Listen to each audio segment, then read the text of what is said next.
କରୁଛୁ। ମୁଁ ଫାଦର ବନିଫାସ ସାଧୁ ଫ୍ରାନ୍ସିସ୍ ଆସିସି କାଥଲିକ ଦେବାଳୟର ମୁଖ୍ୟ ଧର୍ମଯାଜକ। ସମସ୍ତଙ୍କୁ ଏହି ନବବର୍ଷରେ ଶୁଭ ଅଭିନନ୍ଦନ ଆର୍ଥିକ ଶୁଭେଚ୍ଛା ଜ୍ଞାପନ କରୁଅଛି। ଆମେ ପ୍ରତିବର୍ଷ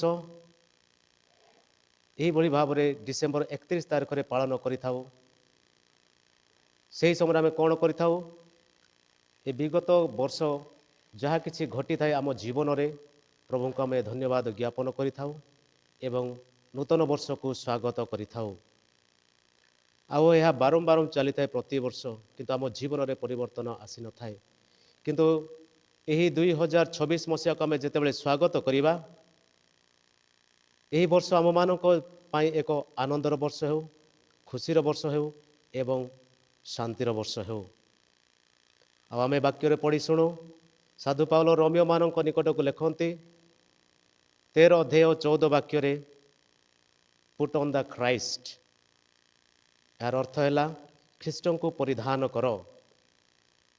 ଖ୍ରୀଷ୍ଟ ଯେ ପୋଷାକ ନୁହନ୍ତି, ତାଙ୍କୁ ଆମେ ପରିଧାନ କରିବା।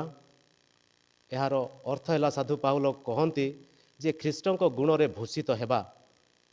ଖ୍ରୀଷ୍ଟଙ୍କର ଗୁଣ ହେଲା ଶାନ୍ତି, ପ୍ରେମ ଓ ନ୍ୟାୟ ପ୍ରତିଷ୍ଠା କରିବା ପାଇଁ ଜଗତକୁ ଆସିଥିଲେ ଏବଂ ସେହିଭଳି ଭାବରେ ଆମେମାନେ ମଧ୍ୟ ତାଙ୍କର ଅନୁଗାମୀ ହିସାବରେ ତାଙ୍କ ଭଳିଆ ହେବାକୁ ଚେଷ୍ଟା କରିବା। ଏବଂ ମହାନ ବିଷୟ ହେଲା ଖ୍ରୀଷ୍ଟଙ୍କ ପରି ଆମେ ଏକରକୁ କ୍ଷମା ଦେବା। ଏ କ୍ଷମା ଦେବା ଗୁଣ ଯଦି ଅଛି ଆମମାନଙ୍କ ଜୀବନରେ, ଆମେ ଖ୍ରୀଷ୍ଟଙ୍କୁ ସାକ୍ଷ୍ୟ ଦେଉଛୁ। ତେଣୁ ଗାଲାତୀୟ 3:27 ମଧ୍ୟ ଲେଖାଯାଏ, ଯେଉଁମାନେ ସମସ୍ତେ ଦୀକ୍ଷିତ ହେଉଛନ୍ତି, ଦୀକ୍ଷାସ୍ନାନ ଗ୍ରହଣ ଅଛନ୍ତି, ସେମାନେ ଖ୍ରୀଷ୍ଟଙ୍କୁ ପରିଧାନ କରିଅଛନ୍ତି।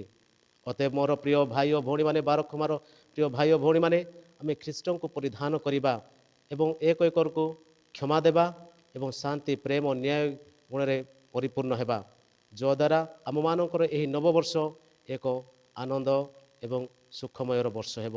ସମସ୍ତଙ୍କୁ ପୁଣି ଥରେ ଏହି ନବବର୍ଷର ଶୁଭେଚ୍ଛା। ନମସ୍କାର, ରହିଲି।